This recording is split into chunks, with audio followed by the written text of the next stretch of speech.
For those too young, McCartney, for old Ireland gave their life. My name is Thomas Doran, street singer, Tommy Doran, the street singer. I come from Dublin. I'm a traveller, and I've settled in a small house in Selbridge, County Kildare. Old Ireland was bound by a vision of men. They spread throughout the side. I never had a plan. I always just lived an hour at a time as I went along, you know. I never said like I'm going down here or going down there. Just if I drifted in and it was going on, it was going on. It was the way it happened.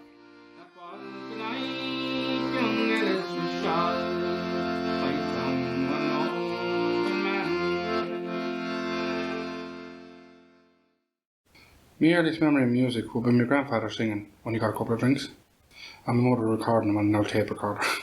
That was my earliest thing, you know. It was a song about Wexford, something about a carpenter or something. And I was interested in the song because it was a good story.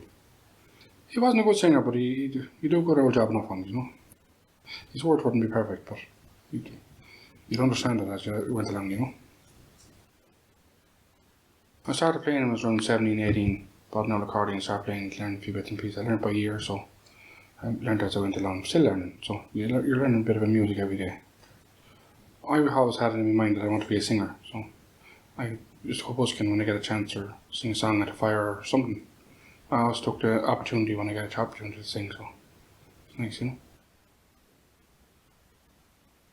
And I'd write an odd song for a traveller. If someone came and said, look, my father died or he's not well or whatever, you write a song about him. I'll write a song about him, you know. It's something that keeps them in touch with their past. It also gives me a great feeling when I sing a couple of songs. So that's the main thing that keeps me going. My music is me everything.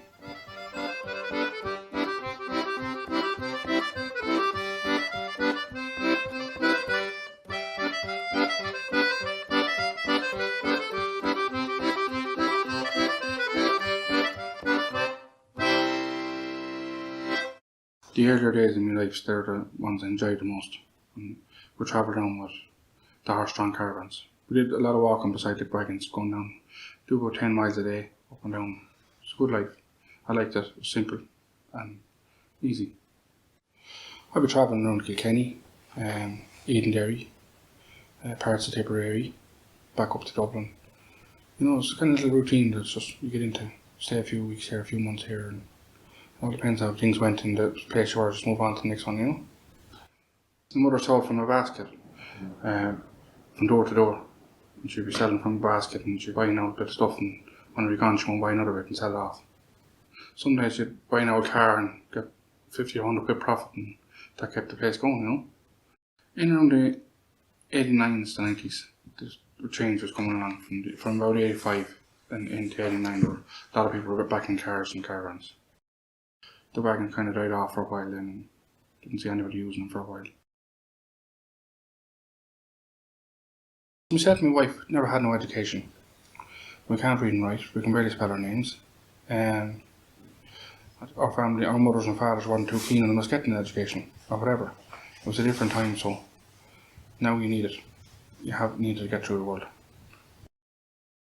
In the summertime we used to come here and stay with our friend here, Marina, and then in the winter time then we decided to get a house because education seemed to be something that we wanted to get our children. And they've got to into schools and all that, you know. Try to do something. We didn't have any education, so just give them something that we didn't have, you know.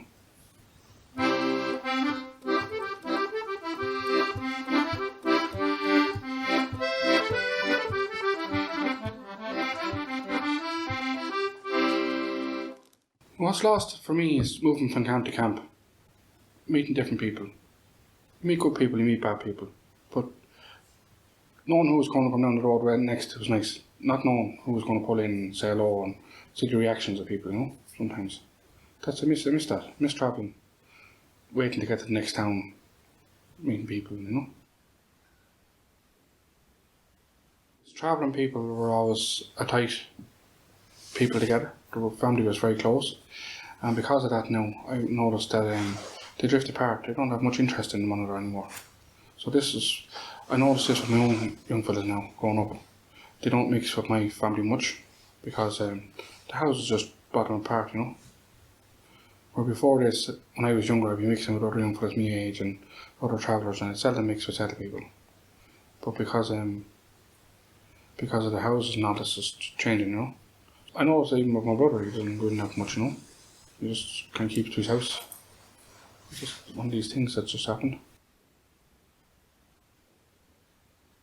I'm never at the house. I always trying to head down the road, do something else to get away from the house.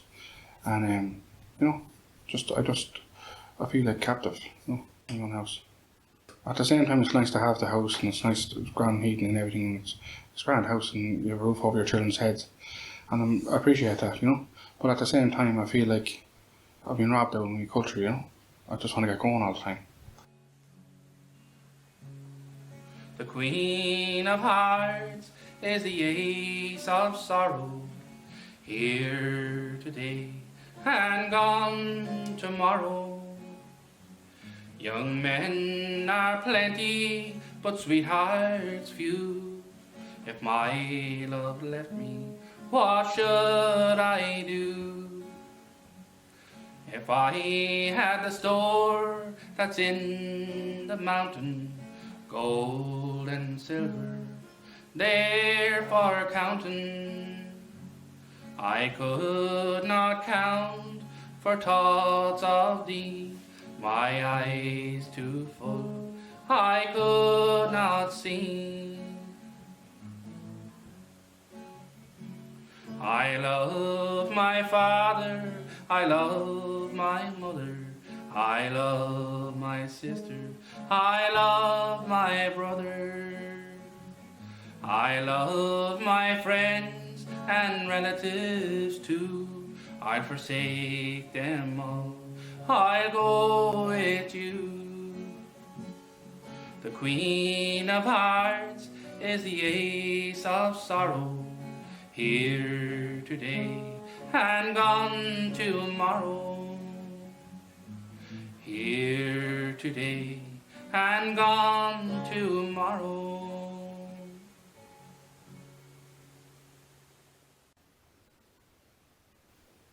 The settled people has put a shield up that's preventing travellers from even mixing with them, some of them. But not them all are like this, only some of them. Some of them don't see, they don't accept the idea that travelling people are human beings. They see them as a problem. They wouldn't see people as they wanted to live. So they come out and say, look, the neighbours are complaining, we have to give you notice to move on. You know, this kind of thing. They never stopped and said, oh, these people want to live like this, and you know, they don't accept it. So when travellers see this, then they just shut down from them. If you look at a caravan inside, it's a very, very nice thing. It has everything you need in there, and it's a lovely thing to have. To own a good caravan, it's a very nice thing to own a good caravan. And they don't understand anything. When they think that's like a cardboard box, so I can't make them up, you know. Like, I've travelled around everywhere. I've never had a problem with a lot of people as I travel around. A lot of people be very curious about where you came from, who you are, and just chatting to you and wondering how long you'll be staying, and they wouldn't have a problem. But then you get people then going past and they just egg you out with eggs. We'd often be driving by with a horse and car down the coming through Tala once, far side near Fort House. We were driving along and these young fellas come on, pikey, snackers and this, that and the other through the fence, you know. But you know, I don't think when they're young like that they don't realise what they're doing. But if it's an adult, it's very different. You can make a different thing of it, you know. Okay. You don't have to be bad if you don't want to be, I think. It's getting a bit stronger. The racist is getting a little bit stronger. And you know, it's building up rather than decreasing. It's coming more. But you have to get up and make a move. You have to try and adapt some way.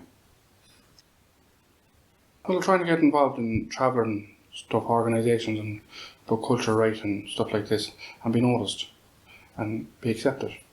Me myself now make wagons and paint them up and try to do the best I can with them. This is what keeps me going. I always take the children to where there's a fair or something going on, horse fair, and you know, spend the day down there. Probably sell a couple of CDs, but not all the time. And then just take the children around and show them. It keeps them in touch with the past. My plan is to get a place and have like a museum of wagons that people can take their kids, the school kids, down to have a look, and like a heritage place, you know. and I make it like a campsite. I have a little road coming around or whatever, and have a couple of caravans planted like a campsite. So just a bit of history, you know, a bit of heritage. I'm hoping to do that soon enough.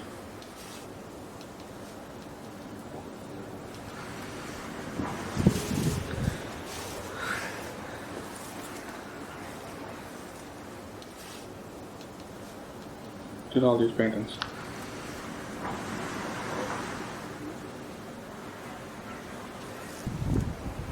Yeah, this four-wheeler here now, I started restoring it about a year ago, and I didn't get finished yet, but I was hoping to get it painted, and that's my next project for a new wagon, you know. So, it'll be nice, hopefully. I sing this one my uncle wrote, this poem. He gave it to me before he died, and it's a good poem, you know. I am